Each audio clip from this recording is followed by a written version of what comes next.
Hello my dear students, कैसे हैं आप सब? सर ठीक हैं। कॉलेज में एडमिशन, अरे कॉलेज में एडमिशन की चिंता मत करो।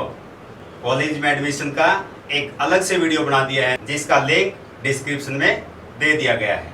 आप उस लिंक पर क्लिक करिए और एडमिशन के संबंध में आप पूरी जानकारी वहां से ले सकते हैं। Sir combination, sir subject combination, अरे सब्जेक्ट कॉम्बिनेशन के बारे में भी आज इस वीडियो में आपको विस्तार से जानकारी देंगे क्योंकि सब्जेक्ट कॉम्बिनेशन आपके भविष्य से संबंध रखता है। सर ऑनलाइन एडमिशन फॉर्म कैसे भरें?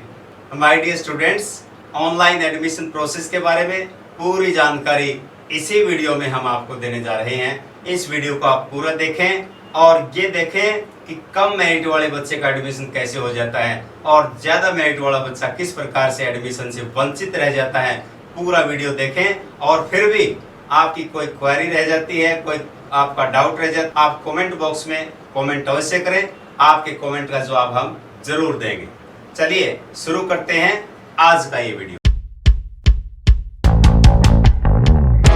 जो विद्यार्थी बीए या बीए ऑनर्स के लिए अप्लाई करेंगे उनके लिए सब्जेक्ट कॉम्बिनेशन उनकी जिंदगी का एक अहम फैसला साबित हो सकता है। जब कॉलेज में आप ऑनलाइन एडमिशन के लिए अप्लाई करेंगे तो आपको बताना होगा कि आप कौन कौन से सब्जेक्ट्स कॉम्बिनेशन में अपनी मेरिट के आधार पर एडमिशन ले सकते हैं। तो आपको सबसे पहले अपने फेवरेट सब्जेक्ट को चुन लेना है और उसके साथ कौन कौन से सब्जेक्ट्स, कौन कौन से पेपर्स आपको मिल सकते हैं वो आप कॉलेज की डिटेल से सिलेक्ट कर सकते हैं। एक बात मैं आपको बता दूं कि किसी भी महाविद्यालय में, किसी भी यूनिवर्सिटी में आप अपनी मर्जी से सब्जेक्ट कॉम्बिनेशन नहीं ले सकते हैं। मान लीजिए इकोनॉमिक्स के साथ सोशियोलॉजी का कॉम्बिनेशन बनता है, लेकिन जिस कॉलेज में आप अप्लाई कर रहे हैं वहां पर सोशियोलॉजी के प्रोफेसर नहीं है तो वहां पर इकोनॉमिक्स और सोशियोलॉजी का कॉम्बिनेशन देखने को नहीं मिलेगा। यदि आप सिंपल बीए करना चाहते हैं, जिसे हम बीए पास कोर्स भी कहते हैं, उसमें 4 सब्जेक्ट्स आपको लेने होते हैं, जिसमें आपको 2 लैंग्वेज के सब्जेक्ट्स जैसे कि हिंदी और इंग्लिश, आप चाहें तो एक उर्दू या कोई दूसरा लैंग्वेज का सब्जेक्ट भी ले सकते हैं, संस्कृत भी ले सकते हैं। और 2 सब्जेक्ट्स आप खुद चुनते हैं। तो मान लीजिए आपकी रुचि डिफेंस स्टडीज में है तो आप डिफेंस स्टडीज के साथ साथ geography, history, music, physical education, political science और सोशियोलॉजी में से कोई भी एक सब्जेक्ट ले सकते हैं। ठीक इसी प्रकार से मान लीजिए आप इकोनॉमिक्स पढ़ना चाहते हैं तो उसके साथ आप मैथमेटिक्स, पॉलिटिकल साइंस, हिस्ट्री और सोशियोलॉजी का अध्ययन कर सकते हैं। यदि आप आगे चलकर बैंक में जॉब करना चाहते हैं तो आपको इकोनॉमिक्स सब्जेक्ट ही लेना चाहिए। अधिकतर कॉलेजेस में इसका कॉम्बिनेशन सिर्फ मैथ और हिस्ट्री के साथ ही पाया जाता है। कुछ कॉलेजेस में इकोनॉमिक्स का कॉम्बिनेशन दूसरे सब्जेक्ट के साथ भी हो सकता है, यह आपने वहां पर देख लेना है। और अब हम बात करेंगे मास कम्युनिकेशन की। अपने आप में बहुत ही अच्छा सब्जेक्ट है। इसका कॉम्बिनेशन 2 सब्जेक्ट्स के साथ ज्यादा बनता है, एक है इकोनॉमिक्स और दूसरा है जियोग्राफी। हम बात करते हैं इतिहास की, जो कि आपको सरकारी नौकरी की तैयारी करते समय बहुत ही मददगार साबित होगा। इसका combination mathematics, music, political science, Sanskrit और साइकोलॉजी के साथ बनता है, जिसमें कि हिस्ट्री और पॉलिटिकल साइंस का कॉम्बिनेशन एसएससी के लिए, एचएसएससी की तैयारी के लिए एक, मैं कहूंगा कि मास्टर ब्लास्टर कॉम्बिनेशन साबित हो सकता है। क्योंकि जब आप इस तरह की सरकारी नौकरी के एग्जाम देते हैं तो वहां पर पॉलिटिकल साइंस और हिस्ट्री के बहुत ज्यादा क्वेश्चंस पूछे जाते हैं। अगर आप इसे अपनी बीए की पढ़ाई के दौरान ही तैयार कर लेते हैं तो आगे चलकर आपको बहुत आसानी होती है। और अब हम जिस सब्जेक्ट की बात कर रहे हैं वह है ज्योग्राफी, जिसे हम हिंदी में भूगोल कहते हैं। अगर आप इस सब्जेक्ट में मास्टर्स कर लेते हैं तो इसका टीचिंग लाइन में बहुत स्कोप है। तो ज्योग्राफी का कॉम्बिनेशन जैसा कि हम देख रहे हैं economics, history, political science, psychology, Sanskrit, sociology, mathematics और फिजिकल एजुकेशन के साथ बनता है। और अब हम बात करेंगे उस विज्ञान की जिसकी ट्यूशन हमें अपने घर में ही मिल जाती है। हमारी माँ इस विज्ञान की पहली गुरु होती है। जी हाँ, हम बात कर रहे हैं होम साइंस की। अगर आप होम साइंस लेना चाहते हैं तो इसके साथ political science, sociology, music, Sanskrit, psychology जैसे सब्जेक्ट्स में से कोई भी एक सब्जेक्ट आप चुन सकते हैं। और यदि आप राजनीति में अपना इंटरेस्ट रखते हैं, रुचि रखते हैं, तो पॉलिटिकल साइंस सब्जेक्ट आप चुन सकते हैं। और पॉलिटिकल साइंस के साथ physical education, mass communication, Sanskrit, sociology music जैसे सब्जेक्ट्स आप ले सकते हैं। पॉलिटिकल साइंस एक ऐसा विषय है जो हमें हमारे अधिकारों के बारे में, हमारे कर्तव्यों के बारे में विस्तार से जानकारी देता है। अगर हम बात करें साइकोलॉजी की, तो साइकोलॉजी भी एक बहुत अच्छा सब्जेक्ट है और साइकोलॉजी का फिजिकल एजुकेशन के साथ, संस्कृत के साथ, इकोनॉमिक्स के साथ, म्यूजिक के साथ, सोशलॉजी के साथ अच्छा कॉम्बिनेशन बनता है। और हम आगे देख रहे हैं कि हिस्ट्री का फिजिकल एजुकेशन के साथ, सोशलॉजी का मास कम्युनिकेशन के साथ, संस्कृत का म्यूजिक के साथ, मैथमेटिक्स का संस्कृत के साथ भी बहुत अच्छा कॉम्बिनेशन बनता है। और एक बात देखने में आई है कि जिन विद्यार्थियों के पास +2 में मैथमेटिक्स होता है, लगभग सभी कॉलेजेस में बीए में उन्हीं विद्यार्थियों को मैथमेटिक्स दिया जाता है। और अब हम बात करते हैं ऑनर्स की, चाहे बीकॉम ऑनर्स हो या बीएससी ऑनर्स हो, बीएससी मैथमेटिक्स ऑनर्स हो या बीए ऑनर्स हो, तो ऑनर्स की डिग्री को वैल्यूएबल माना जाता है। सिंपल ग्रेजुएशन की तुलना में ऑनर्स की डिग्री को बहुत महत्व दिया जाता है। तो बीए की बात करें तो हरियाणा में 3 सब्जेक्ट्स में ऑनर्स ज्यादा देखने को मिलती है, जैसे economics honours, English honours, geography honours. यदि आप इकोनॉमिक्स ऑनर्स करते हैं तो आपको एक लैंग्वेज सब्जेक्ट हिंदी या इंग्लिश में से पसंद करना होता है और साथ में एक इलेक्टिव सब्जेक्ट जो कि हिस्ट्री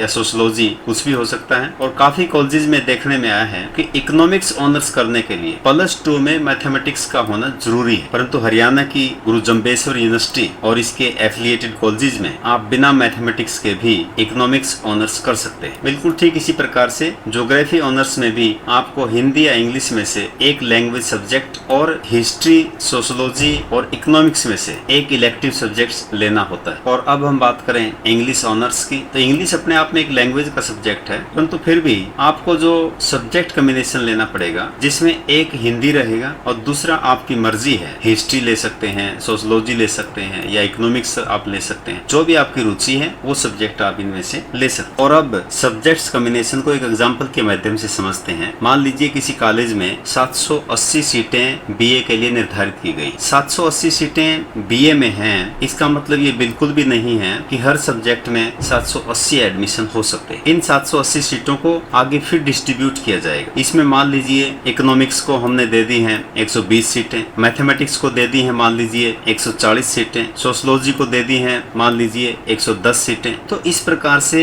इन सीटों का बंटवारा आगे किया जाता है और फिर आगे इन सीटों का सब डिवीजन होता है। जैसे इकोनॉमिक्स में 120 सीटें हैं तो 120 सीटें फिर आगे बांटी जाएंगी कि इकोनॉमिक्स का कॉम्बिनेशन किस किस सब्जेक्ट के साथ बनता है, फिर कॉम्बिनेशन वाइज इन सीटों को बांटा जाता है। ठीक इसी प्रकार से हिस्ट्री में, ठीक इसी प्रकार से ज्योग्राफी में, सोशलॉजी में, मैथमेटिक्स में हर सब्जेक्ट्स के कॉम्बिनेशन के लिए सीटों का निर्धारण किया जाता है। जैसे मान लीजिए किसी कॉलेज में हिस्ट्री और म्यूजिक के लिए सिर्फ 4 सीटें निर्धारित की गई और इस कॉम्बिनेशन के लिए मान लीजिए कि 40 स्टूडेंट्स ने अप्लाई कर दिए, तो ऐसी स्थिति में जिस विद्यार्थी का इस कॉम्बिनेशन के लिए मेरिट का परसेंटेज ज्यादा होगा उस विद्यार्थी को ये कॉम्बिनेशन मिल जाएगा। और कई बार देखने में ये भी आया है कि मान लीजिए हिस्ट्री और म्यूजिक में अप्लाई करने वाले बिल्कुल ही कम स्टूडेंट्स हैं, तो वहां पर कम मेरिट वाले बच्चे का एडमिशन हो जाएगा। जिन विद्यार्थियों ने इस कॉम्बिनेशन को ऑनलाइन एडमिशन के लिए अप्लाई करते वक्त सिलेक्ट नहीं किया था वो विद्यार्थी एडमिशन से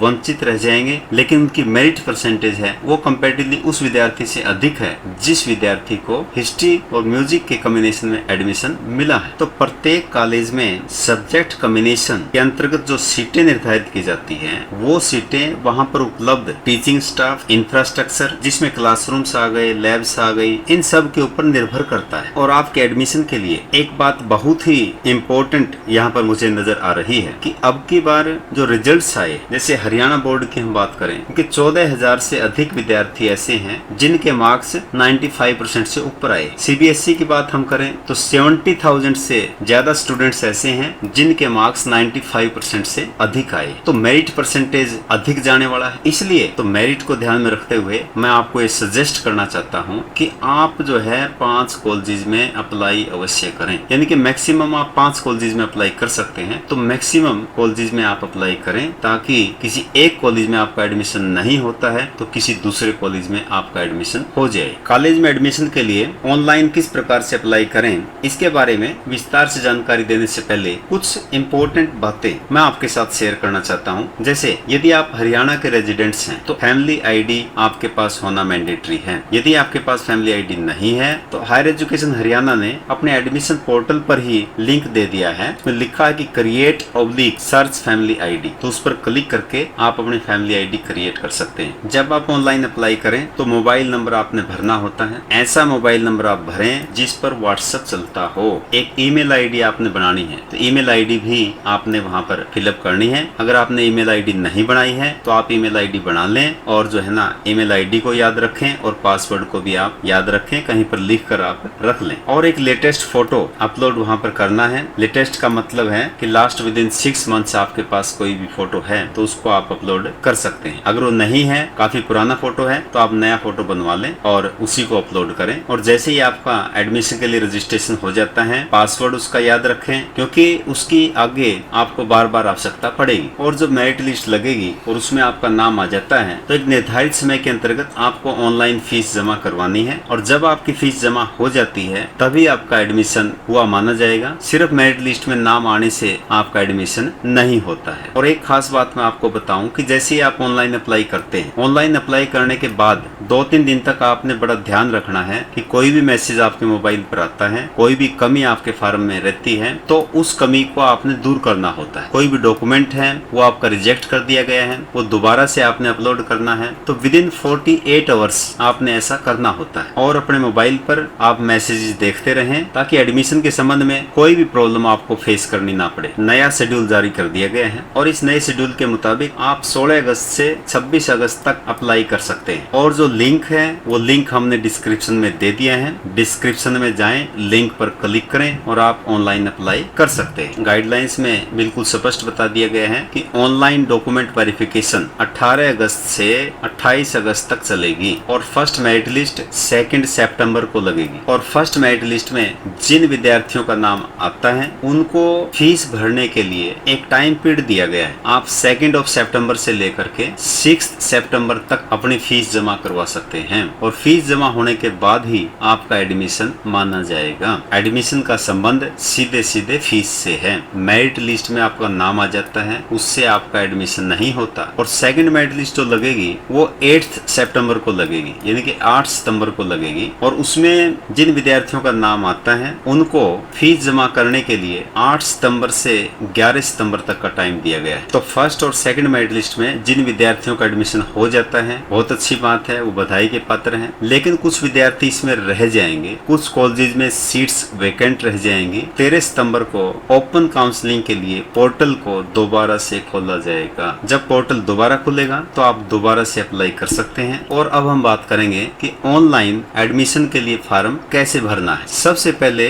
आपको डिस्क्रिप्शन में दिए गए लिंक पर जाकर क्लिक करना है और फिर ये इंटरफेस आपके सामने आएगा। इसमें आपने न्यू रजिस्ट्रेशन पर क्लिक करना है। न्यू रजिस्ट्रेशन पर क्लिक करते ही कुछ इस प्रकार का पेज आपके सामने होगा। इस पर आपने सबसे पहले अपने बोर्ड को सिलेक्ट करना है कि कौन से बोर्ड से आपने +2 पास किया है। और इसके बाद आप देख रहे हैं कि आपने अपना नाम फिलअप करना है। जो 10वीं की मार्कशीट में आपका नाम लिखा हुआ है वही नाम आपने इसमें फिलअप करना है। और फिर नेक्स्ट कॉलम में आप अपना 12वीं का रोल नंबर लिखेंगे और फिर लिखेंगे कि आपने किस वर्ष 12वीं की कक्षा पास की है। और ऐसा करने के उपरांत आप डेटा प्राप्त पर क्लिक करेंगे और फिर आपके सामने कुछ इस तरह का पेज ओपन होगा। और फिर आपने इसमें अपना मोबाइल नंबर भरना है जिस पर व्हाट्सएप चलता हो, जिसके मैसेजेस आप टाइम टू टाइम चेक करते रहते हो। फिर आपने अपने फादर का नाम, मदर का नाम, ईमेल आईडी और जेंडर क्या है, डेट ऑफ बर्थ, वो सारी चीजें आपने यहाँ पर फिलअप करनी है। और फिर OTP पाए पर क्लिक करें। और ऐसा करने के उपरांत आपके फोन नंबर पर आ जाएगा एक OTP। उस OTP को यहाँ पर आपने फिलअप कर देना है। जैसे आप OTP फिलअप करेंगे तो आपके मोबाइल नंबर पर आपका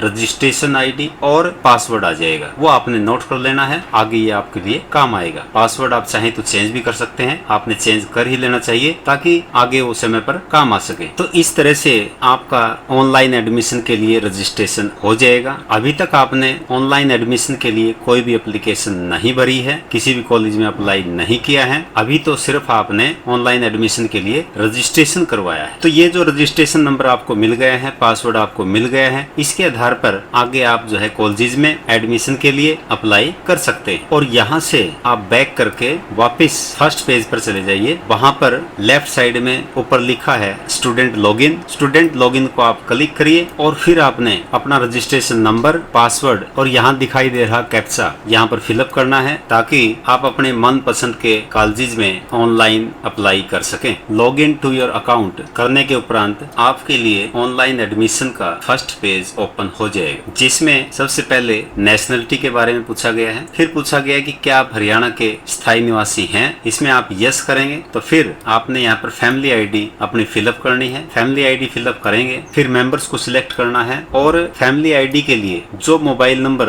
रजिस्टर्ड है उस मोबाइल नंबर पर ओटीपी जाएगा और जैसे ही आप ओटीपी कंफर्म करेंगे आपकी फैमिली आईडी से पूरी डिटेल उठा ली जाएगी। कुछ बातें जो फैमिली आईडी में नहीं है वे आपको फिलअप करनी पड़ेंगी, जैसे आपके पिताजी का क्या व्यवसाय है, आपके माताजी का क्या व्यवसाय है, आपका ब्लड ग्रुप क्या है। ऐसी सब सूचनाएं जो फैमिली आईडी में नहीं है वो आपने यहाँ पर फिलअप करनी होती है। यदि आप बीपीएल परिवार से संबंध रखते हैं तो यहाँ कॉलम में आपने यस फिलअप करना है। जिन कैंडिडेट्स ने हरियाणा से 12वीं कक्षा पास की है वो इसमें संबंधित कॉलम में यस पर क्लिक करेंगे। एक खास बात मैं आपको यहाँ पर बता दूं कि यदि आपकी फैमिली आईडी में कोई भी सूचना गलत फिलअप की गई है तो उस गलत सूचना को ही ऑनलाइन एडमिशन में ऑटोमेटिकली फॉर्म में फिलअप कर दिया जाएगा। यदि आप उस सूचना को ठीक करवाना चाहते हैं, परिवार पहचान पत्र को ठीक करवाना होगा, उसके बाद ही आप जो है एडमिशन के लिए अप्लाई करें। इस प्रकार की सभी सूचनाएं फिलअप करने के उपरांत आपने नेक्स्ट पर क्लिक कर देना है और यहाँ पर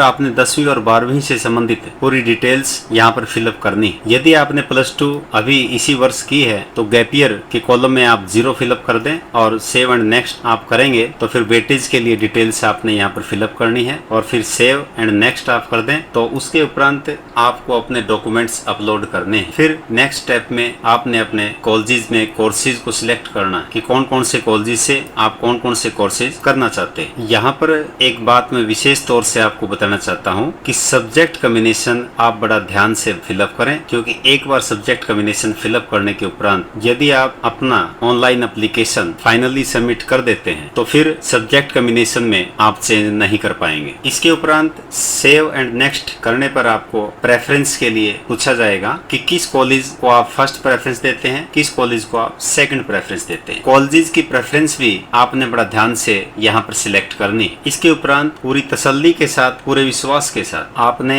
सेव एंड नेक्स्ट पर क्लिक करना है। फिर आपसे लॉक प्रेफरेंसेस के लिए पूछा जाएगा और इसके उपरांत आप एप्लीकेशन फॉर्म के अंत में पहुंच जाते हैं। वहां पर कंफर्म एंड सबमिट को आप क्लिक कर दीजिए और फिर आपको आई एम श्योर पर क्लिक करना होगा और फिर आप अंत में इस ऑनलाइन एप्लीकेशन का आप प्रिंट आउट ले सकते हैं। आपके पास रिकॉर्ड में रहेगा और आपको पता रहेगा कि आपने क्या क्या डिटेल इसमें फिलअप की है। कार से ऑनलाइन एडमिशन के लिए आपका रजिस्ट्रेशन हो जाता है। यहाँ पर सभी स्टूडेंट्स के लिए मेरा एक सुझाव है कि एडमिशन का मामला बहुत ही महत्वपूर्ण होता है, इसलिए आप किसी भी कंप्यूटर सेंटर पर जा करके जो ऑनलाइन एडमिशन के फॉर्म भर रहा हो उससे अपना फॉर्म भरवा लें। अगर कोई विद्यार्थी अपने मोबाइल नंबर से फॉर्म भरने का प्रयास करता है तो उसमें काफी प्रॉब्लम्स आ सकती हैं और हो सकता है कि आपका फॉर्म ठीक ढंग से अप्लाई ना हो सके। इसलिए मेरा आपको यही सजेशन है कि आप किसी भी कंप्यूटर सेंटर से जा करके आप अपना एडमिशन का फॉर्म फिलअप करवा लें। इस आशा और उम्मीद के साथ कि आपको एडमिशन के संबंध में पूरी जानकारी मिल गई है। फिर भी आपका कोई डाउट है तो आप कमेंट बॉक्स में कमेंट अवश्य करें, आपके कमेंट का जवाब हम जरूर देंगे। और एक बात मैं आपको बता दूं कि एडमिशन के संबंध में कोई भी नोटिफिकेशन आता है, कोई भी जानकारी आपके लिए नहीं आती है तो एंजॉय कॉमर्स चैनल पर वो जानकारी मैं आपके साथ शेयर करूंगा। एंजॉय कॉमर्स चैनल पर बने रहिए और अपने मित्र दोस्तों में इसकी चर्चा करिए ताकि सभी विद्यार्थियों को एंजॉय कॉमर्स चैनल का लाभ मिल सके। एंजॉय कॉमर्स चैनल पर करियर से संबंधित, कॉमर्स विषय से संबंधित, आपके जीवन से संबंधित, एनवायरनमेंट से संबंधित वीडियोस यहाँ पर आपको देखने को मिलेंगे। आप एंजॉय कॉमर्स चैनल पर बने रहिए। Thank you very much. Have a nice day.